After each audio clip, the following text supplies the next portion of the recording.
Salam sejahtera buat sedulur-sedulurku semua.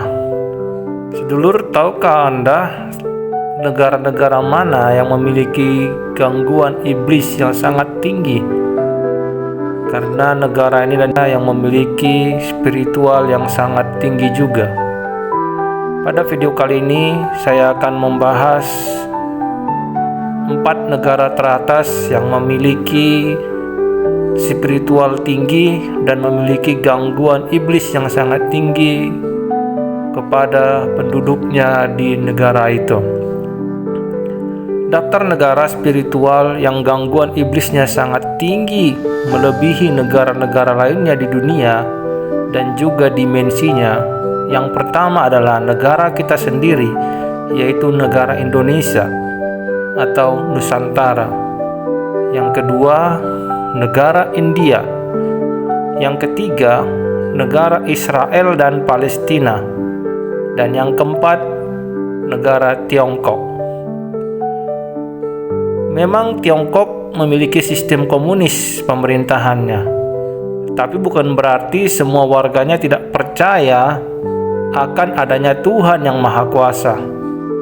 Walau di Cina rasa keagamaan warganya tidak begitu ditonjolkan, tapi sangat banyak sekali warga Tiongkok percaya adanya Tuhan, dan rasa batin mereka cukup tinggi, walau tidak dimunculkan ke hadapan umum.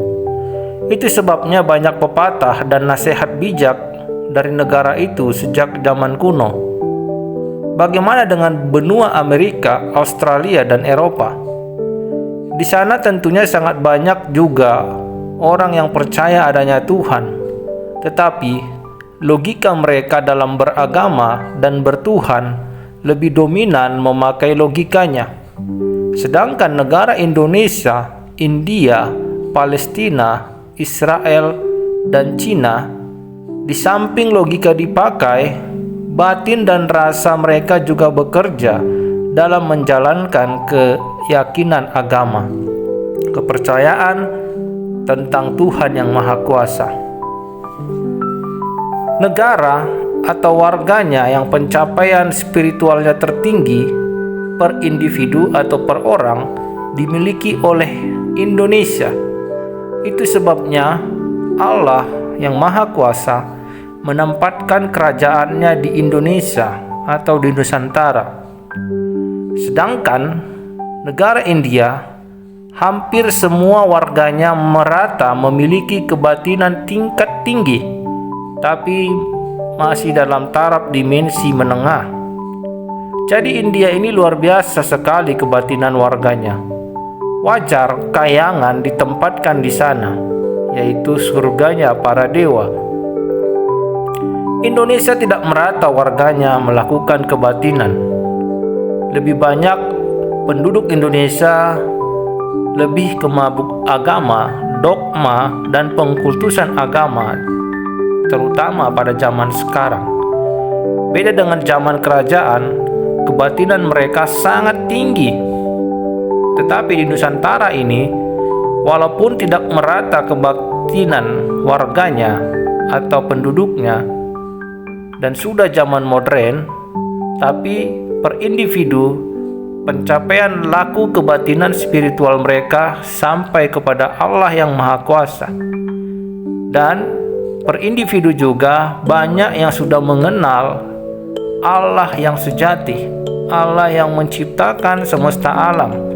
Bukan sebatas karena cerita agama saja, tapi memang betul-betul mengenal siapa Allah itu, berjumpa dengan Allah itu. Dan kekuatan roh mereka sudah tanpa batas, tidak bisa dihitung dengan angka lagi. Dan di Nusantara ini pula, manusia bisa menemukan ajaran kebatinan, yaitu adanya saudara kembar 4 atau sedulur papat dengan olah batinnya. Banyak manusia yang sudah menyadari, bahkan menemukan, bahkan bertemu dengan sedulur papat atau saudara kembar 4-nya yang diajarkan oleh kebatinan Jawa zaman dulu dan di zaman modern saat ini. Di Afrika ada juga tokoh-tokoh super dan mengenal siapa Allah yang sebenarnya. Kekuatan roh tokoh-tokoh ini juga bisa sampai 10.000 triliun KRK kekuatan sedulurnya. Tapi orang-orang di Afrika tidak merata laku kebatinannya, hanya per individu saja.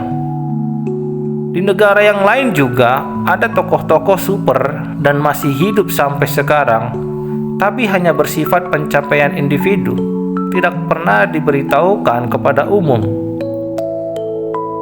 Jadi kesimpulannya sedulurku, kebatinan nomor 1 di dunia masih dipegang oleh warga India, walau zaman sudah modern, karena di sana warganya atau penduduknya hampir merata kekuatan roh sedulur papat dan pancar mereka sangat tinggi, walau mereka tidak secara khusus belajar tentang sedulur papat kalimo pancar. Sering dulu warga India, khususnya warga India yang bekerja di Indonesia, semisal menjadi CEO, direktur, manajer dan sebagainya, kami periksa roh mereka, kekuatan roh mereka sangat tinggi sekali. Kalau Israel dan Palestina, tidak perlu saya jelaskan lagi kenapa di sana kebatinannya juga tinggi. Karena dari sanalah banyak para nabi muncul dan dilahirkan. Itu sebabnya iblis selalu ingin merusak tatanan kedamaian di sana, supaya hati manusia yang ada di Israel dan Palestina jauh dari Tuhan. Jadi inilah daftar negara-negara di dunia yang memiliki pencapaian spiritual yang sangat tinggi dan bahkan mendapat serangan iblis yang juga memiliki intensitas sangat tinggi.